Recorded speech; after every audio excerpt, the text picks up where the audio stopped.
राम राम राम राम राम राम राम राम राम नारायण नारायण।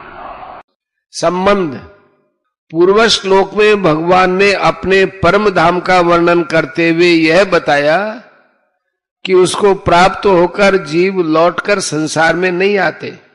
उसके विवेचन के रूप में अपने अंश जीवात्मा को भी अपने से अभिन्न बताते हुए जीव से क्या भूल हो रही है कि जिससे उसको नित्य प्राप्त परमात्मा स्वरूप परम धाम का अनुभव नहीं हो रहा है।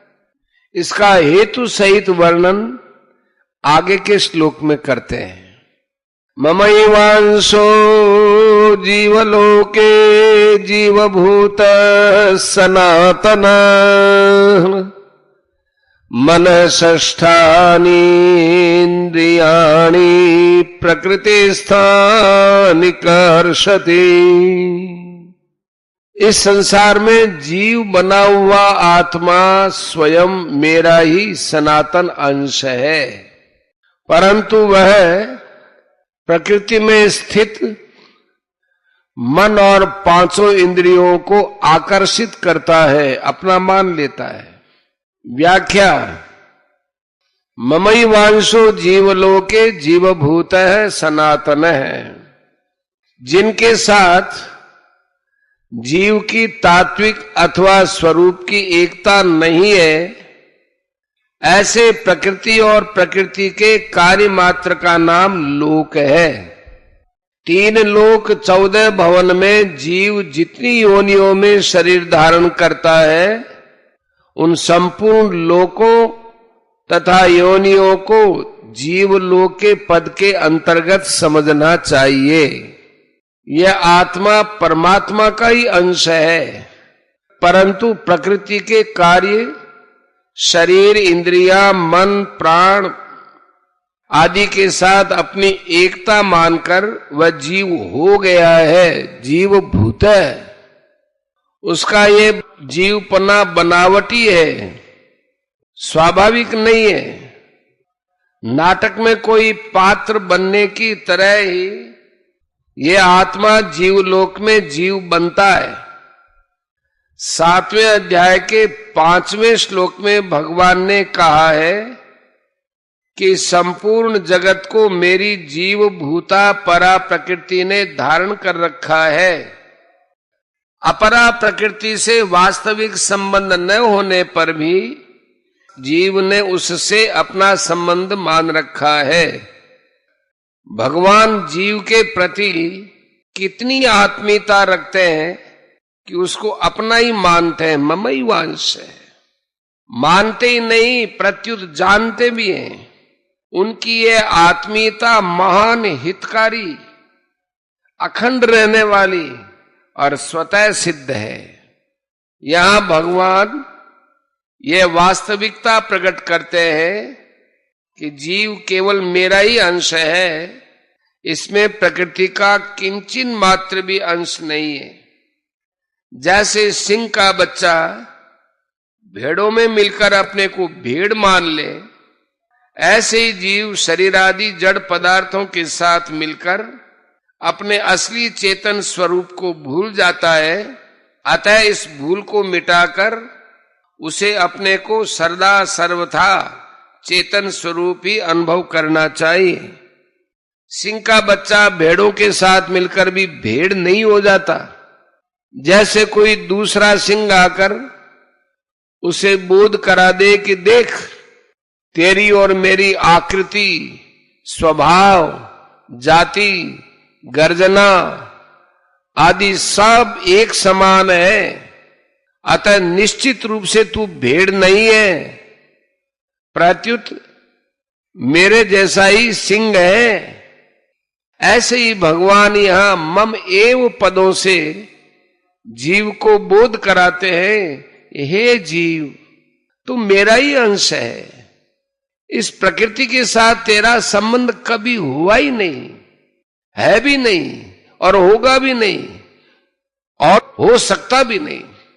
भगवत प्राप्ति के सभी साधनों में अहंता और ममता का परिवर्तन रूप साधन बहुत सुगम और श्रेष्ठ है।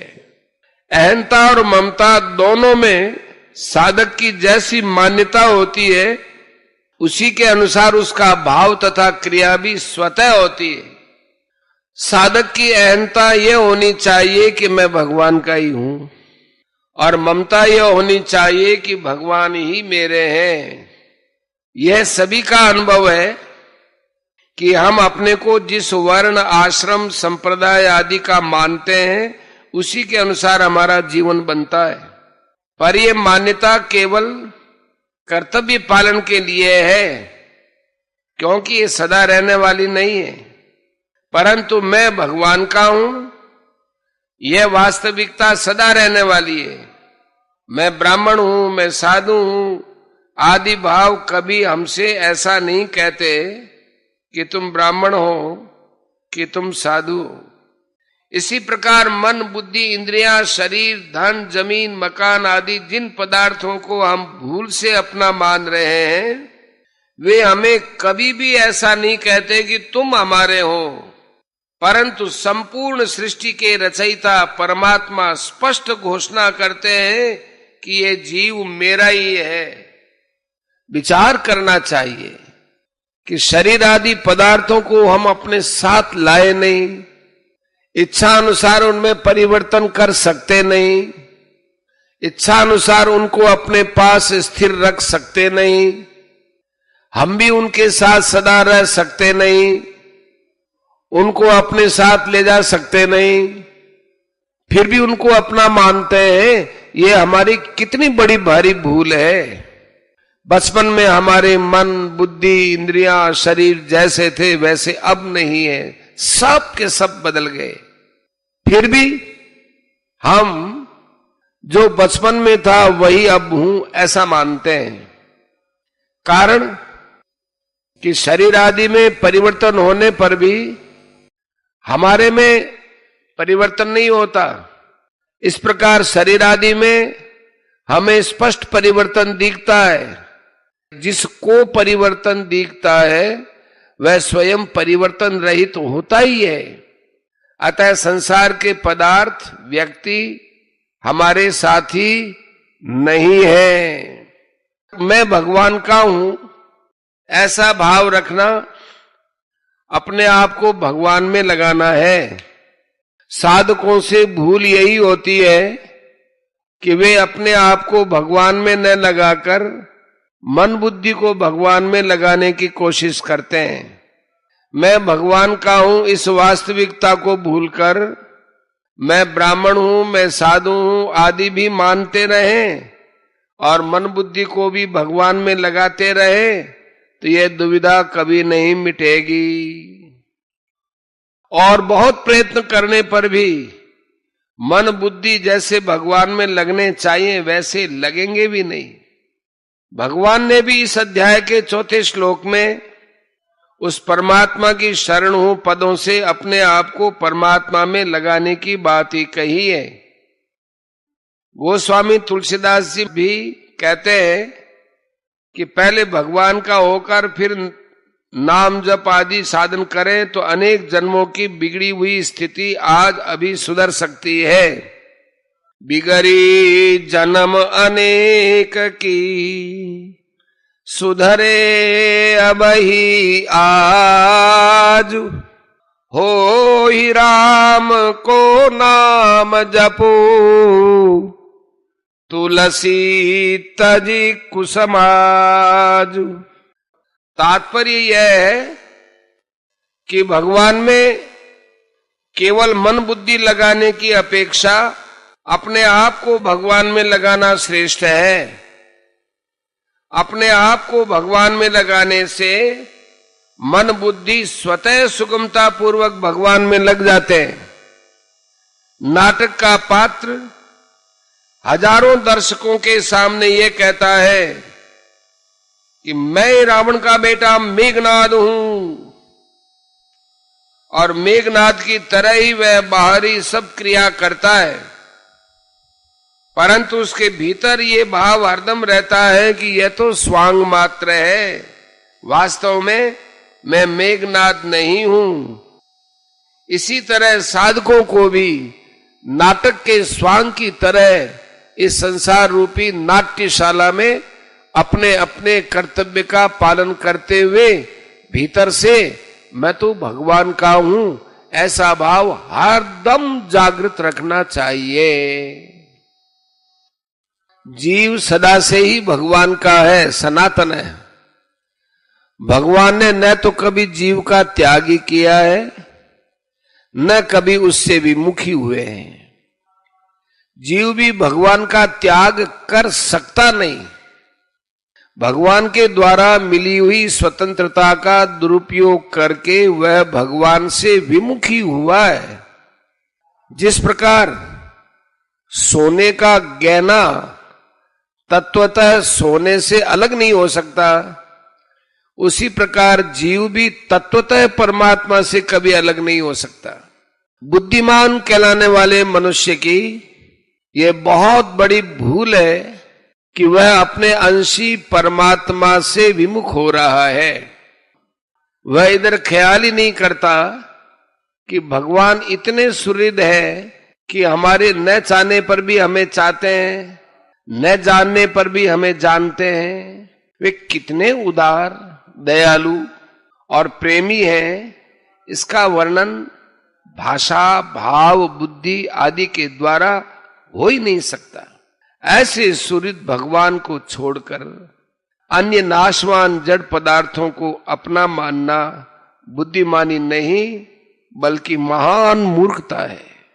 जब मनुष्य भगवान के आज्ञा के अनुसार अपने कर्तव्य का पालन करता है, तब वे इसकी इतनी उन्नति कर देते हैं कि जीवन सफल हो जाता है और जन्म मरण रूप बंधन सदा के लिए मिट जाता है। जब मनुष्य भूल से कोई भी निषिद्ध आचरण कर बैठता है, तब वे दुखों को भेजकर उसको चेताते हैं, पुराने पापों को भुगताकर उसको शुद्ध करते हैं और नए पापों में प्रवृत्त होने से रोकते हैं। जीव कहीं भी क्यों न हो, को में भी क्यों न हो, अथवा स्वर्ग में मनुष्य योनि में हो अथवा पशु योनि में हो, भगवान उसको अपना ही अंश मानते हैं। यह उनकी कितनी अहेतु की कृपा, उदारता और महत्ता है। जीव के पतन को देखकर भगवान दुखी होकर कहते हैं कि मेरे पास आने का उसको पूरा अधिकार था, पर वह मुझे प्राप्त किए बिना ही नरकों में जा रहा है। माम अप्राप्य वो कौन्तेय ततो यान्ति अधमां गतिम। 16 का 20वां। मनुष्य चाहे किसी भी स्थिति में क्यों न हो, भगवान वहां उसे स्थिर नहीं रहने देते, उसे अपनी ओर खींचते ही रहते हैं।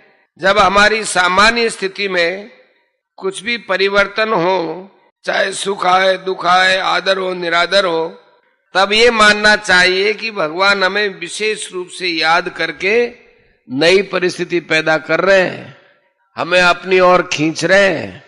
ऐसा मानकर साधक प्रत्येक परिस्थिति में विशेष भगवत कृपा को देखकर मस्त रहे और भगवान को कभी भूले नहीं। अंशी को प्राप्त करने में अंश को कठिनाई और देरी नहीं लगती।